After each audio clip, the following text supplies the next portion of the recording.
اپنی اولاد کو نیک اور دیندار بنانے کے لیے ماں باپ کو نواں کام یہ کرنا ہے کہ بچوں کو بچپن ہی سے اللہ کا تعارف کراتے ہوئے ان کے دل و دماغ میں اسلامی صحیح عقائد اچھی طرح بٹھائے، کیونکہ صحیح عقائد اور ایمانیات ہی مذہب اسلام کی ایسی بنیاد ہے جس پر پورے دین اور شریعت کی عمارت تعمیر ہوتی ہے۔ اور بچوں کو اللہ کا تعارف کرانے اور ان کے دل و دماغ میں صحیح عقائد بٹھانے کے لیے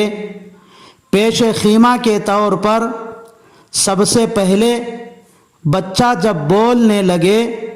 تو ماں باپ کوشش کر کے ان کی زبان سے توحید اور رسالت کا کلمہ توحید اور کلمہ طیبہ جاری کرائے، تاکہ بچے کی زبان سے سب سے پہلے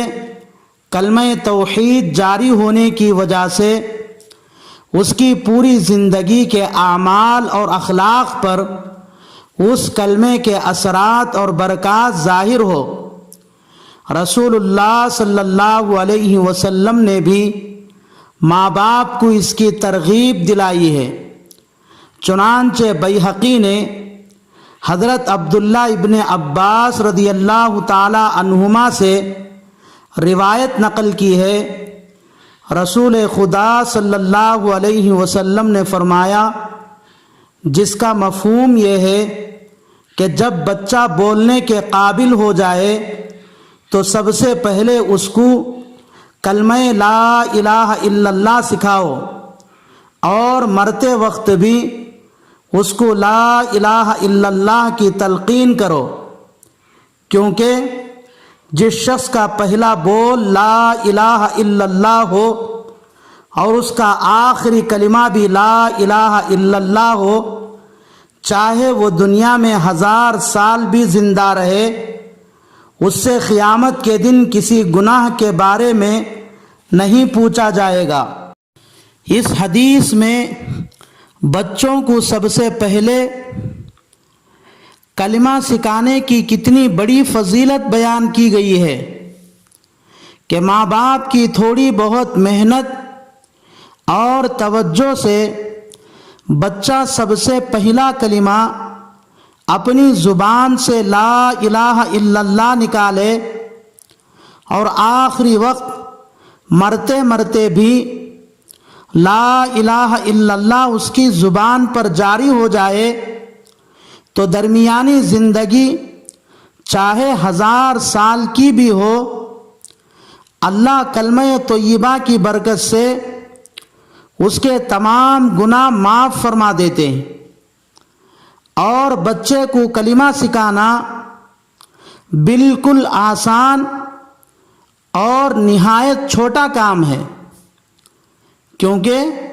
کلمہ طیبہ کے الفاظ بہت آسان ہیں، اس میں کوئی لفظ ایسا نہیں ہے جس کا ادا کرنا بچے کے لیے مشکل ہو۔ اس لیے اگر ماں باپ اہمیت دے کر تھوڑی کوشش کرے تو بچہ آسانی سے اس کلمے کو بول سکتا ہے۔ نیز بچے کے لیے پہلی دفعہ زبان چلانا اور الفاظ کا ادا کرنا ایک نیا تجربہ ہونے کی وجہ سے اس کو خوشی بھی ہوتی ہے، اس لیے وہ بار بار اس کو رٹتا بھی ہے۔ سننے والے معصوم کو اپنی تتلی زبان سے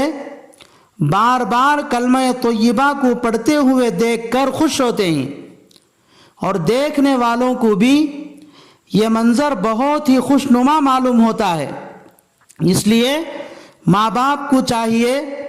کہ اپنی اولاد کی زبان سے سب سے پہلے کلمہ طیبہ جاری کرانے کے لیے گھر کے تمام افراد کو تاکید کرے کہ کوئی بھی بچے سے امی ابو کا لفظ نہ کہلائے، بلکہ گھر کا ہر فرد بچوں کے سامنے صرف اللہ کا نام لے، کیونکہ جب بچوں کے سامنے بار بار اللہ اللہ کہا جائے گا تو بچہ بار بار اللہ اللہ سن کر اس کی زبان پر بھی اللہ ہی آ جائے گا۔ پہلے زمانے کی مائیں ان باتوں پر توجہ دیتی تھیں اور بچوں کو حسبی ربی جل اللہ، ما فی قلبی غیر اللہ، نور محمد صلی اللہ، لا الہ الا اللہ کی گیتیں سناتی تھیں، تو بچے پر اس کے اچھے اثرات ظاہر ہوتے تھے۔ اسی طرح بچہ جب تھوڑا ہوشیار ہو جائے اور اس کو ڈرانے کی ضرورت پڑ جائے تو اس کو کتے اور بلی وغیرہ سے نہ ڈرائے، بلکہ اس کا ذہن خالق کی طرف منتقل کرتے ہوئے اللہ سے ڈرائے اور یوں کہے، بیٹا اگر تم فلاں کام کرو گے تو اللہ ناراض ہو جائے گا۔ جب بچہ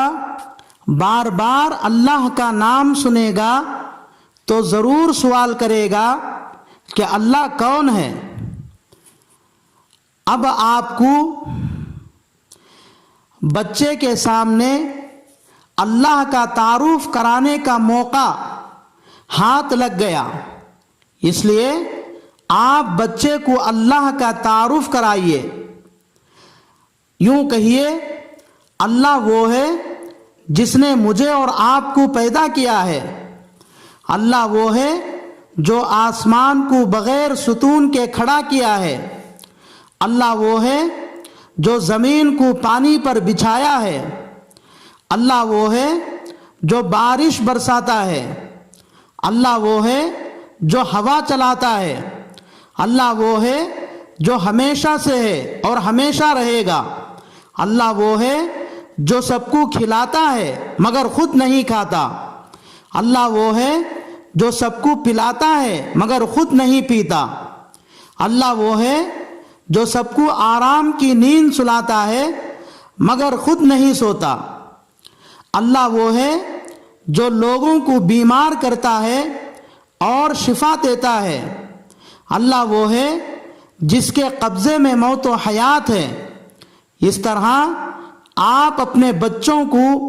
اللہ کی ذات، صفات اور اس کی طاقت و قدرت کا تعارف کرائیں گے تو بچوں کے دلوں میں بچپن ہی سے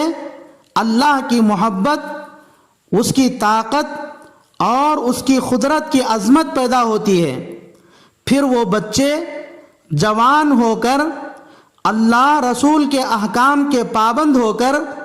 ولایت کے درجے بھی پاتے ہیں۔ چنانچہ خواجہ قطب الدین بختیار کاکی رحمۃ اللہ علیہ کا قصہ مشہور ہے کہ جب وہ مدرسے سے گھر آتے اور کہتے کہ امی جان بھوک لگی ہے تو امی فوراً دسترخوان بچھا کر کھانا کھلانے کے بجائے اس بچے کا ایمان اور یقین بنانے کے لیے بچے سے کہتی، بیٹے بھوک تو ہمیں بھی لگتی ہے لیکن رزق اور روٹی اللہ کی طرف سے ملتی ہے، وَرِزْقُكُمْ فِي السَّمَاءِ، اور اللہ سے رزق اور روٹی لینے کا طریقہ یہ ہے کہ نماز پڑھ کر اس سے مانگا جائے۔ چنانچہ وہ بچہ وضو کر کے نماز ادا کرتا، پھر معصوم ہاتھ اٹھا کر تتلی زبان سے یوں کہتا، اے اللہ بہت بھوک لگی ہے روٹی کھلا دے۔ جب تک بچہ نماز دعا سے فارغ ہوتا ماں اس کے لیے روٹی تیار کر کے کہیں رکھ دیتی اور بچہ جب فارغ ہو جاتا تو کہتی، بیٹا اب کمرے میں تلاش کرو، اللہ تمہارے لیے کہیں نہ کہیں روٹی کا انتظام کیا ہوگا۔ بچے کو ذرا سی تلاش کے بعد ماں کی چھپائی ہوئی روٹی مل جاتی، وہ لیتا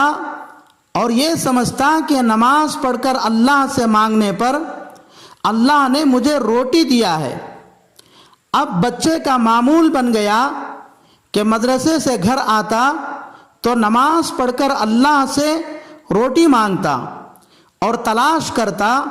تو اسے کھانا مل جاتا۔ اس لیے بچے کے دل میں اللہ کی محبت بیٹھ گئی، اللہ کی طرف سے روٹی ملنے کا یقین ہو گیا۔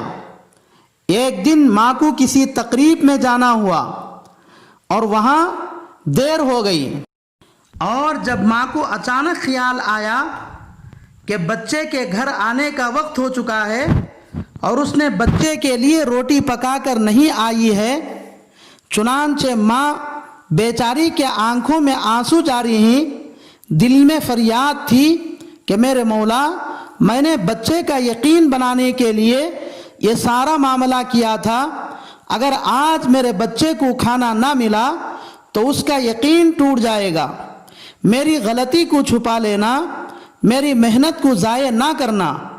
میرے بچے کے ایمان یقین کی حفاظت کرنا۔ ماں دل ہی دل میں دعائیں مانگتے ہوئے گھر آئی، دیکھا کہ بچہ سو رہا ہے۔ جلدی سے ماں نے کھانا بنا لیا اور بچے کو اٹھا کر اپنے سینے سے لگایا اور پوچھا کہ بیٹا، آج تو تم کو بہت بھوک لگی ہوگی۔ بچے نے جواب دیتے ہوئے کہا، نہیں امی، کیونکہ جب میں مدرسے سے گھر آیا اور آپ کو گھر میں نہیں پایا تو میں نے نماز پڑھ کر اللہ سے روٹی مانگی۔ جب میں نماز اور دعا سے فارغ ہوا تو دیکھا کہ ایک روٹی مجھے پڑی ہوئی ملی، میں نے اس کو اٹھا کر کھا لیا، لیکن امی، مجھے آج جو مزہ آیا اس سے پہلے اتنا مزہ کبھی نہیں آیا۔ چنانچہ اسی واقعے پر ان کے نام کے ساتھ کاخی لگا۔ یہ اتنے بڑے شیخ بنے کہ وقت کے مغل بادشاہ بھی ان کے مرید بن گئے۔ تو دیکھیے مائیں کیسی تھیں جو انسانوں کو انسان بناتی تھیں، جن کی برکتوں سے بچہ وقت کے اولیاء بنتے تھے۔ اس لیے ماں باپ کو چاہیے کہ بچوں کو حقیقی خالق کا تعارف کرائے۔